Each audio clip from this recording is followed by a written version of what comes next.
Hey guys, Richie with RK Rot Rods with Mark Keyser, and we are going to put the brake kit onto the 1969 Barracuda, Hemi Cuda, and we're going to walk through all that today. He got in here and just dolled this thing up. In the meantime, look at how beautiful that is. It's just like jewelry. So we're going to go ahead and add the brakes in. It's a Wilwood brake kit, assemble it for a Mustang 2 front end.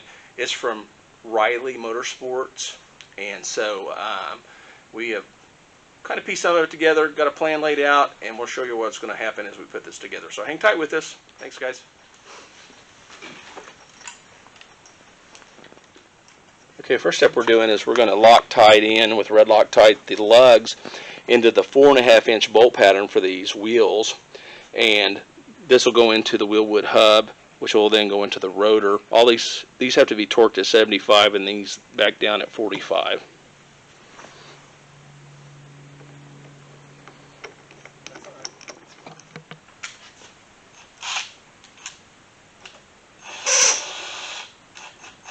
That made a weird squeaky noise and the dog took off running a while ago. Oh, really? Like, what? What makes all that noise?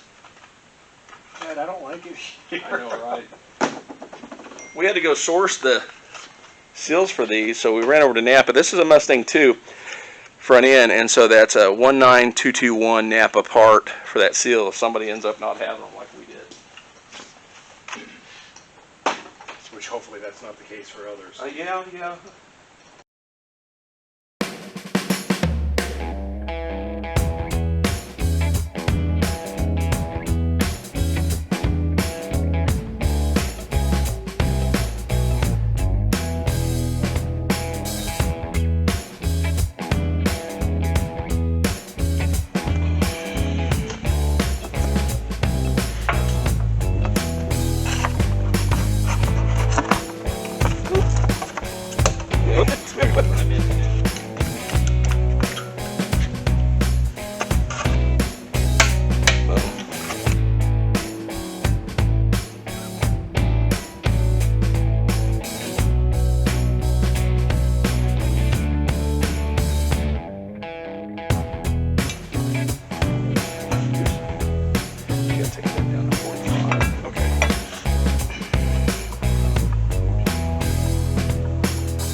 So you're going to install that upper bolt all the way through. Yeah, just like that.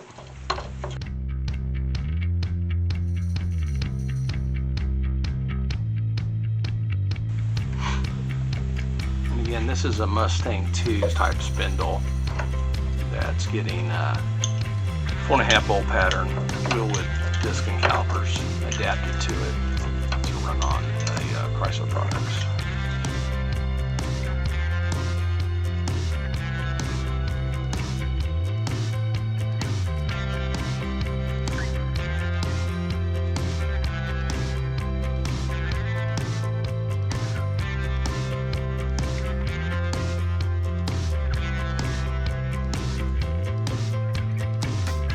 Now we're going to put the rear bearing, impact that, put it in, and add the seal. And again, this is the seal. If you got to go find one because you didn't have one in the kit, that's the number. There's no hard feelings made not having all the parts there, right? Just a temporary delay. Not for auto parts.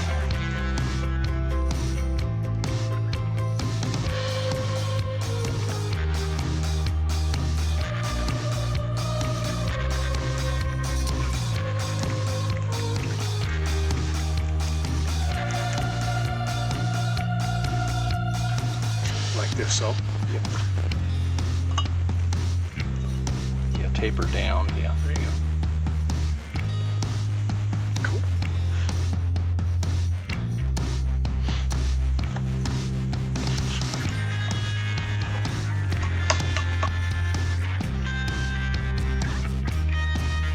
You really got to push that up there solid to get Okay. that back one squared on there. Oh, we gotta get that across the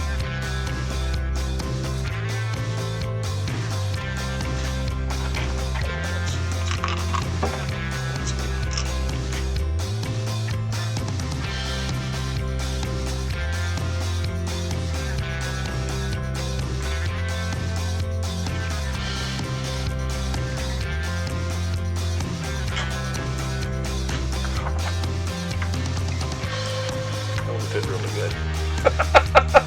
After that struggle with that last one. Sorry, Jet. That's one to the caliper. And I just got right in Mark's way. Sorry. Okay, we meant to do that. It's easier to pick up your tools when they're on the floor. That way you know where they're at. Yeah, you know where they're at. They're right here. In an obvious location now. I'd have never found it sit there next to you like that.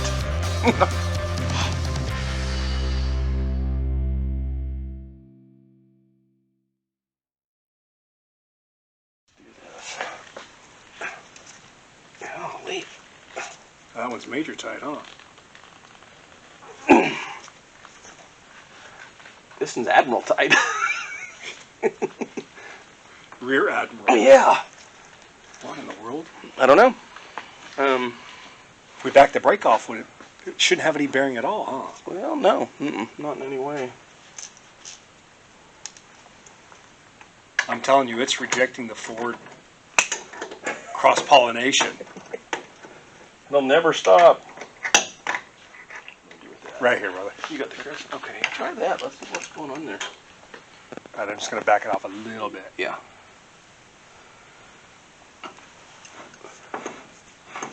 A little bit more. It seemed like that might have been our problem. It was just torquing it too tight. So that's good news. Loosen that a tiny bit more. Okay, let's try that. Oh yeah. Minding up for some reason a little bit. Why, I don't know, but it just, I know that you're supposed to ton them and then back them off so much. It just may be that, I don't know what that sound is though. Looks like it's something. It's almost like, roll it forward just a little bit. It's almost like, Yeah, I mean, that's What what it it gets sounds like. right It's- to this one. It's catching something in there. There goes my glove again. But I can't see anything that feels real irregular. That would drive you crazy going down the road. Sounds better. I wonder if... Did you loosen it? Yeah. Oh. Yeah, I loosened the caliper. I wonder if the caliper isn't torquing and then it's just catching a front edge for some reason on something, one of those grooves or the, the slots, one of the drill holes, the lightning holes. Trying to see if we got a bad part here.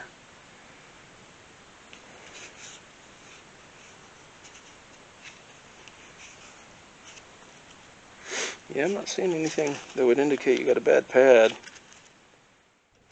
You know, maybe they came on the same side, and that's the difference. You don't know. Yeah, I don't know. I don't feel any like where one of them would have seated in differently. So I don't know. Have to get Jed in here in a minute. Let him make a decision. What do you think, Jed? What do you, Jet? We need your help. What do you think? You know, I think the problem has been today that Jet's been so silent. I know he hasn't even tried to intervene at all. Kind of weird. That's what happens when you don't have any thumbs. Hey, you get your toy. Jet's like, man, is there anything to eat around this place? He probably is thinking that. Pick it up. Pick it up. Go get it. Hey, go get a crescent wrench. Go get a crescent wrench. Pick up a crescent wrench. Go get it. Come on. You can go bye-bye. Good boy. Pick it up. Go get it. Go get it. Good boy. Come on. Bring it here. Good boy. Good boy. Get it. Get it. Get it. Get it. Good boy. Don't swallow it. Oh, he just set that up on its end. This paw. Everybody should have a shop dog. Can I have a shop dog?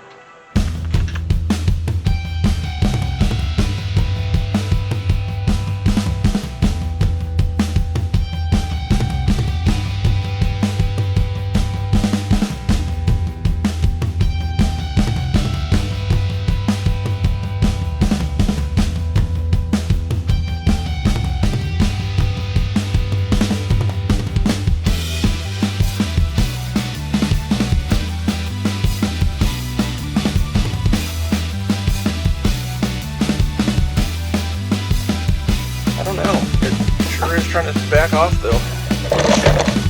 Oh my God. There it is right there. I was right. Every time you would spin that heel, it would back off. It's just odd.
Happened was you got the Ford bolt pattern and not the Mopar bolt pattern.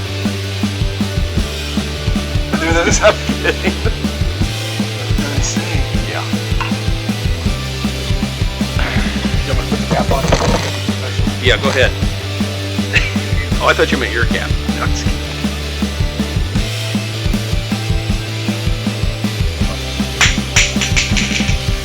Mark! That one was nice. You can pull one up on mine if you need it. This may be out so far that it's hitting. Maybe hitting. No, but on the other one, it's the same way. There's a gap. Oh, okay. All right. Well, it's all got to come back off. All right. So the ending to the story today is that nothing went well. Nothing. Nothing went right. So we didn't have seals when we went to put the bearings in. So Mark had to run and get seals. Thank God for Napa. Thank you, Napa. And then we literally fought the bolt pattern on this for an hour. And we took stuff apart and put it back together, pulled everything out, and for some reason, in the end, it worked. I have no idea what was going on there. And we have a weird sound. There's a clicking sound, and we can't figure out something about the caliper on the rotor. And so we got to figure that out. And what else? Studs? Studs. Studs are too small, too short. So the studs are a half-inch shorter than the ones over on it. And so that means completely tearing this back down to get the studs out and swap studs out so that there's enough thread with the lug nuts to keep the wheels on Right, the car. So this is part 3, which might be part 3.5. Right. And we did not even get the brake lines done. We didn't even get those started. Well, we started, but that's to... And it's been a day. I mean, we've been out there for 4 or 5 hours wrestling with this. Been on the phone with the manufacturer, and we hit the wall. Kind of hit a wall. So, but that happens. Yeah, it's hot rodding. You're telling me that Carol Shelby and Herb McCandless and Ronnie Sox, Yeah, they probably had a little more experience than we did. But, they had Chrysler engineers they could go to. yeah, it's the Ford parts on the Mopar. It is. It is. It's a cross-pollination. Yeah, it's all this Ford stuff. So we will adapt and overcome, and we will get the brake lines done, and we'll figure out what's going on here. I think we may need to do a little machine work, and then pull the studs out, longer studs in. So episode 3 is done. Until We're moving on until we have another day where we can finish it up. So the Hemi's still coming, and if you don't know, it's right there. Waiting patiently. Waiting. Whoop, whoop, whoop, whoop, whoop. So, all right. Well, Mark and I bonded today over struggles. Yeah. So, onward to next time, buddy. All right. We'll meet All right. back up next week.